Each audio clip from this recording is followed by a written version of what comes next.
and good morning, and thank you to Patty. I'm Marlene I do a show once in a blue moon called A Little Bit of Everything. Today we're going to be talking about homelessness, housing, and the important need for that. And I've got a really special guest speaker this morning. Her name is Heather Shepherd. She's the Deputy Treasurer and Chair with Homes for Older Women's program in the Blue Mountains, which is part of OWN. And I had a little intro before speaking with Heather. And main thing is I was thinking about homelessness. It's somewhere I've worked in that area for a while now in different ways. But homelessness, it's nothing new. It's been something has been, existed around the world throughout history.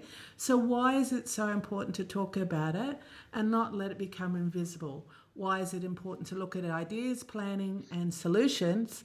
And what is homelessness? What are some of the broader impacts of homelessness and some of the opportunity? So my special guest Heather is live on the phone on the line now. Welcome Heather. Good morning. How are you going? Oh, thank you, Marlene. Nice to be here. No, it's good to have you on the phone. So we've got Heather on the phone. We're going to talk about the program that's operating in the mountains at the moment, which is a very exciting initiative. And I was having a look at all of your information, and it's quite a bit that's been done in a very short space of time, I found, knowing what's sort of involved in these sort of things. So I've read a bit about the program, but just to kick off, could you tell me a little bit about yourself and what brought you to the project and to become involved with it? Okay, I joined the Older Women's Network Blue Mountains in June of 2021. Our chapter only formed in February 21, so I've been there almost the whole time. It seemed like I was only there 5 minutes and I was asked to join the committee and become treasurer, which I've done ever since. So I thought it was very important to be a group of older women advocating for the rights and the wellness and the dignity of older women, to advocate against abuse, elder and financial abuse and ageism, etc. So one of the things that we saw we had a need for in the mountains was providing affordable rental properties for older women, because 66% of homeless people in the Blue Mountains are women, according to the 21-22 census, which is greater than the national average. And we thought, well, we haven't got money, time or resources to build homes. We'll leave that to the government and other organisations. But there are lots of large homes in the mountains occupied by one person, and lots of granny flats and studios. So we thought, let's see if we can get hold of those and connect those people who have space in their homes with the women that need homes at an affordable price. And I also thought when I was reading it and like the different information that you sent through, that it was actually possibly quite a good model, more broader for all different ages. And one of the things that also popped to mind for me is a lot of the time, and from reading your information and just in general knowledge, was looking at people who may have experienced, they're looking for housing, they might have experienced trauma, or they need extra supports to come into a home, a flat or granny flat, whatever it might be.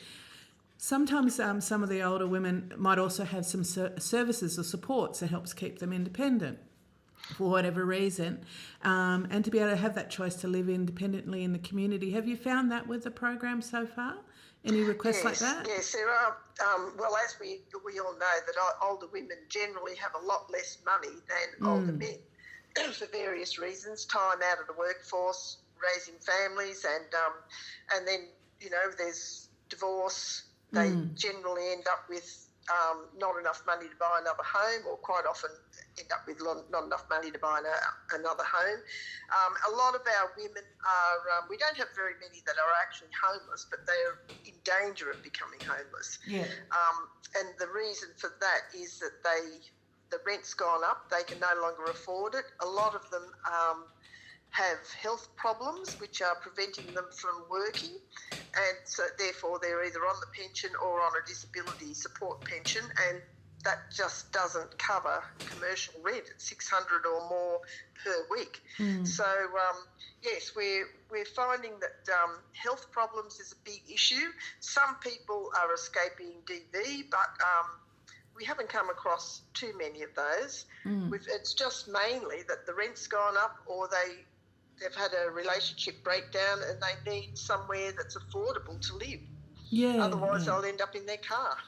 Yeah, and it's pretty common. I was talking to people that I know that through a service in Sydney that are homeless, and one of the chaps said to me, he said, "Oh, you know, Marlene, I'm seeing more women and families in their cars. I've never seen that so much before." That's right. Yeah, and one of the things I thought with that is it's sort of like a complex issue and a simple issue at the same time. Like, provide a roof, surely we can do that. We did it through COVID, but for me, the complex areas are how to work it all together with the cost, finding the home, around health, nutritious food, mental health, some of the preventive measures that can be put in place, but also if someone's experiencing those issues, say, I don't know, like you said, domestic violence, how you can combine that and link in with other services when the women come into your program? We definitely do link in with other services, because the Homes for Older Women program, a couple of us had the idea that perhaps we could do this, and we mulled it over and took it to our membership, who agreed wholeheartedly to go ahead with it. But it took us well over a year to get it right, to speak to lawyers, to speak to the Older Women's Network in New South Wales. We're a subgroup of them, and to just nut out all the possible problems and legal issues and so forth. Yeah. So it didn't come about quickly. We didn't just think, let's do this and roll into it straight away. Yeah. So I've forgotten what your question is. It's about it's strange. It's like it's such a complex issue, and then my other part of my brain goes, it's so simple. Let's give people a roof. So yeah, most of the work's done. We do have a funded program manager, and hopefully we'll be able to put on someone else next year. Yeah. But at the moment, there are a lot of volunteers involved in this program, just giving their time. And we're not licensed real estate agents. We're not qualified for that. We're not qualified social workers, and we do find that women have a lot of problems, or some of them do, some mental health issues, or some depression, or things like that. And we've got a whole list of other agencies that we can refer them to. We can't help really complex problems, so we refer them to other people. Yeah. The Women's Health Centre, Thrive, Link Wentworth. Just a few of the groups that we send them to, and hopefully they can help them. Well, it's like the old saying, like it takes a village to raise a child. So in all aspects, it's the village has to work together. Yeah. And then the other thing I was thinking, with regards to how it works and home seekers and providers, what's in place when people apply to either provide the accommodation or seeking the accommodation? And I guess in that I'm thinking, how do you find the home owners and the home seekers? Most of our people come in through via Facebook. That's the huge proportion of people. A lot of them have seen our articles in the Gazette and word of mouth. They come in and, the Blue Mountains is a bit more complex than some towns or cities, because we stretch right along the ridge from Lapsden right up to Mount Victoria, and we find that if women are based in, say, Katoomba, and they've got their doctors in Katoomba and their support group and their friends, they don't really want to move down to Blacksland and vice versa. So we've got a huge database that a very good database that one of our volunteers, Vent Thomas, our token man, has organised with Active Campaign, and we can search on that. If we have a woman who wants to stay in the upper mountains, has a dog, can't do steps because of mobility issues, can only afford $200 a week, we can search that database and see if we've got anything that fits that criteria. So it's a really easy way to come up with some possibilities. We'll often say, well, we haven't got anything in the upper mountains, but we've got something at Hazelbrook. Are you interested in that? And sometimes they are, sometimes they aren't. But and same with the lower mountains. We've got properties in the lower mountains that we've got home seekers in the lower mountains that really don't want to move up to the top, but. We've got properties all across the mountains, so it's just finding the right one for the right person. Yeah, and it's always been a challenge in the mountains because of the nature of just the geography, and transport's always been an issue. I remember there was a meeting some years ago, and Bob Debus said, if you could give me the solution to transport, I'll be a happy man. But it's tricky. It's and that is really important. So and I guess that opportunity, finding the accommodation, because one of the other things was to be able to age in place, or if something changes, so you can get in and out the door, you can use the bathroom suitably and things like that. Yes. And some of the granny flats or places that are offered do have steps, and some of the women are quite happy with steps too, but some aren't. So we just have to be careful about which ones that we select to connect them with, and I mean, it's up to them to go and meet the homeowner and for them to ask questions of one another to see whether they think it will work. It's up to them to decide if they want a tenancy agreement or any other legal document that covers the arrangement. It's we're a connection service only because we're just a group of volunteers, and we don't get involved in that, but we do have a lot of frequently asked questions on our website with ideas of things that they should think about before they enter into this arrangement. Yeah. And that's what I was also thinking. I mean, like, it's just like everyone's having different financial issues at the moment, even homeowners, whether it's an investment property or a holiday rental or whatever it is. So there was probably two parts to the next question is are there any incentives for property owners to, become a part of this project? And the other thing is, I guess in especially places like the mountains, there's lots and lots of holiday homes. Yes, I wish there was some tax incentive for property owners to share it or rent it with people in need at a lower price, but there aren't any. So if anybody can advocate for that, that would be fantastic. Because some of the homeowners are pensioners themselves. They don't want to lose their pension or any part of their pension, so they have to think twice about whether they offer their accommodation on this program. But if there were incentives, that would make it a lot easier for them to make the decision. Yeah, because I was thinking there's probably a lot of people think, well, that'd be really nice. I'd actually like someone to share for some company, all sorts of reasons. And if there was a way to do it so people aren't sort of worse off financially, because you could, some way of doing that would be a great thing. So I guess that's next question for the our local representatives who are pretty good at this sort of stuff. So fingers crossed. And I have to say that both our local representatives, Trish and Susan, are very, very supportive of this program and are, helping and advocating for us as much as they can. Yeah, and we're pretty lucky with that in the mountains. I've found over the years they've been fantastic with all sorts of projects and supports. And it's I was also thinking it's a great project. With the funding, how is it currently funded, and looking towards the future, like getting like either one-off funding, recurrent funding, how you can plan for the future. And with that funding, sometimes funding comes with little ties as well, I guess what I'm saying is for the group to have its independence as well for the direction you'd like to go in. Well, the first thing we did was apply for a Mercy Foundation grant, which has funded our program manager for 1 year. Now, that's just seed funding and it won't be repeated. So we were expected to, in that 12 months, to become self-sufficient after that. Now, so far we've been getting small amounts. We've done Bunnings barbecues. We've got the odd little bit of money here and there. Bendigo Bank were very generous, gave us $5,000. Wow. Half of that, some of it's to be used for the promotion of the program, and the other half is to be used to assist the women with moving costs, etc.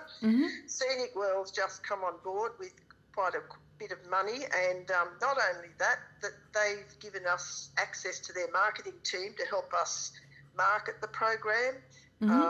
to help source prizes for our fundraiser. Next Yep. March we'll be having a fundraising dinner, which Morris Cooper from Bygone Beauties in Lura has offered to hold at the Fantastic. hotel school. So we do need prizes for that fundraiser, and Scenic World have been absolutely marvellous with the help that they've offered for us. But ongoing, we need much bigger funding, Yeah. and we've got a program manager who's paid for 2 days a week, and she works about 5 days a week. So I was thinking we that. need more funding for her, and we need funding for an assistant. So we apply for every grant that we see, and some of them hopefully will come good in the long run. Yeah, and I see this sort of model, this is just me personally, as such a good, cost-saving model for government, because it has a lot of preventative opportunities with it, like either, someone getting admitted to hospital or the cost in the health area, because on a good day it is stressful to look for accommodation. Yes, it is. And we've noticed that some of our women who've had health problems, and one of them in particular has chronic fatigue, and she was struggling. We found her a place to live, and she's found that she's the stress of being, facing homelessness had lifted that chronic fatigue syndrome, and she was feeling much better than she had done in the past 8 years, and feeling safe and secure. Yeah. And she was just saying, she was a former mental health worker, and she's offered her expertise as a volunteer for our program now, because she feels like she's well enough to get out there and pay back a bit. So, and we've had other people who have said, look, just taking the stress off trying to find a home has just made them feel so much better, so much less depressed, and it's got that knock-on effect of making them feel a lot better and a lot more secure and confident within themselves. Yeah, and it's that real flow-on effect from something. And that's why I was also thinking, was there anything that from your experience with the project so far, unexpected surprises or new learnings from the project that you've come across? Oh gosh, we're learning all the time. When we first started this program, we had no idea whether it would work or not. We set ourselves the task of housing 30 women in the first 12 months, not knowing whether we'd even get one person into a home. And we've learned lots of things. We've by the way, we've housed 31 women in I think it's about 29 weeks now, so we've done quite well there. But we didn't realise how many women would have animals, and that's a bit of a problem. Yes. Sometimes the homeowner doesn't want animals. Sometimes they've got their own animals, and they think, well, that's not going to work if someone else comes in with a cat and a dog.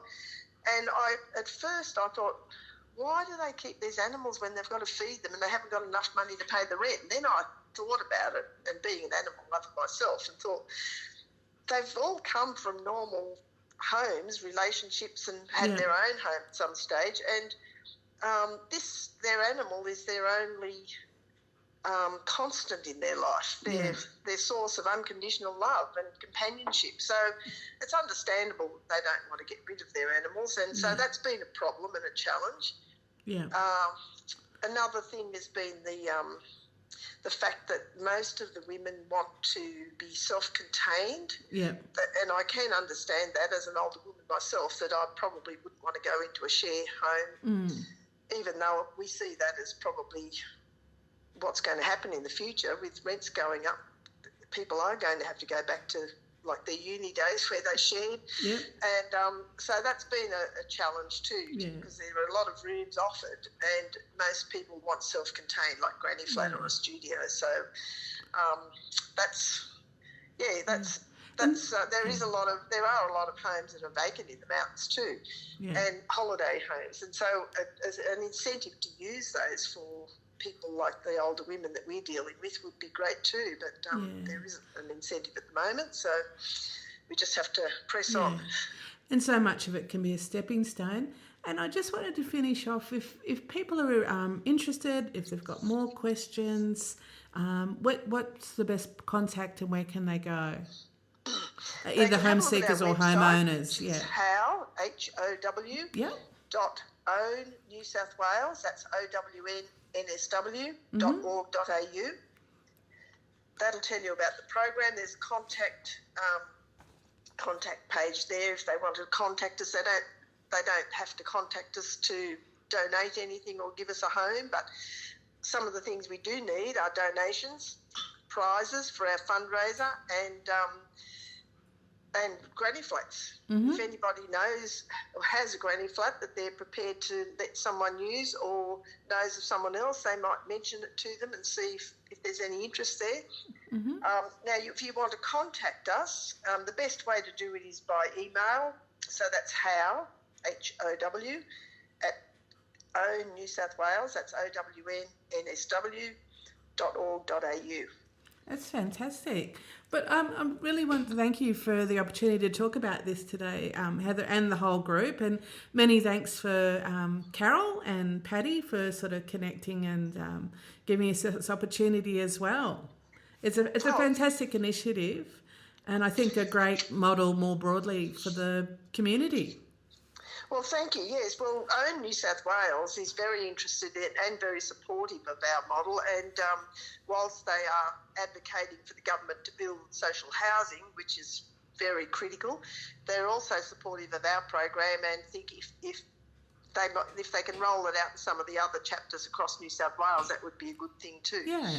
So we're hoping, it would be good for other groups of people, but we're older women and we're just concentrating on our own demographic, women over 55. Get it all in place and then take the next step. Yes. And you've got a song that I can play. I was going to play it after the 8:30. We asked him to sing a song. He looked around for something that was suitable, couldn't find anything. So he wrote this song that you were about to play.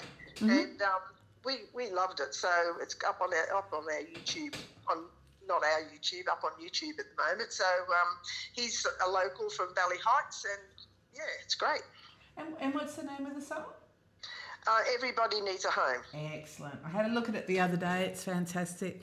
Well, thank you so much, Heather. It's been fantastic to speak today. People definitely go to the website and have a look, and we'll put some more information up, and I'll re-give that information after the news, and I'll play Dan's song after the news. But it's been a pleasure talking today.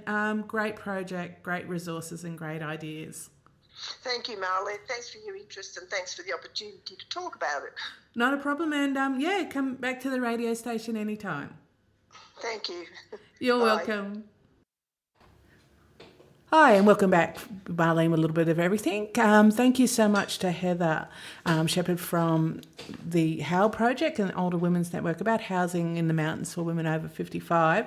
Definitely go to their website, have a look. There's lots of good information on there. You can go to the website at www.how.own.newsouthwales, that's OWNNSW.org.au. Some great information, their projects. It's got some good news stories on there as well that you can have a look at. To Paddy and Carol and everyone at Radio Blue Mountains for the opportunity to do this interview this morning, and enjoy the rest of your morning, Paddy. It was lovely, and thank you to Paddy with all the technical support. I haven't been here for a while, so hopefully I will press all the right buttons. That's my major dilemma. But just to, as we were saying before with talking with Heather, this is a song from local Blue Mountains guy, Dan Skinner, and it's his song that he wrote about for the housing project, Everybody Needs a Home. It's an original song by Daniel Skinner. No matter where you're going, no matter where you've been, no matter if it's raining or the sun is out again, you might be someone who's just arrived, or a woman over 55. Oh, everybody says, yes, everybody's read that everybody needs a bed to lay their head.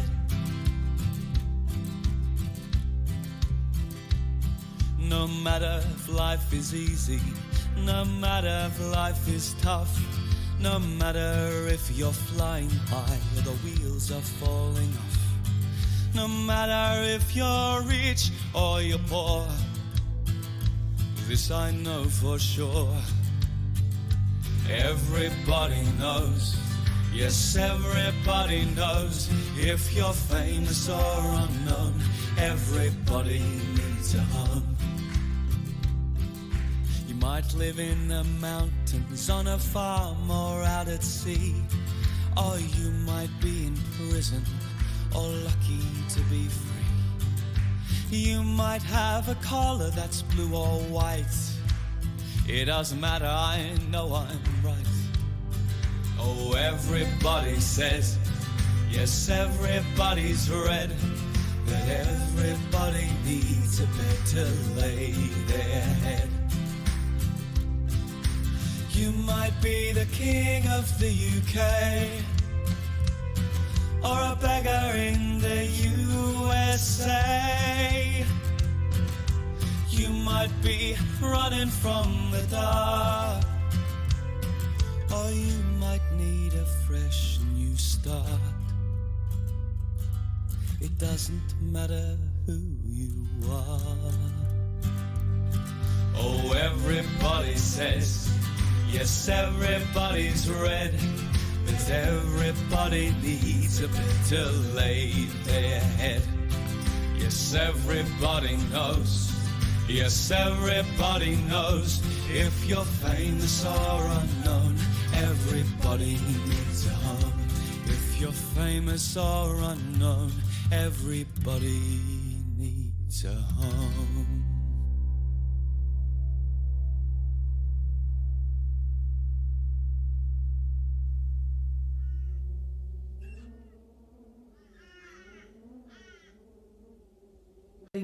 I'm just going to play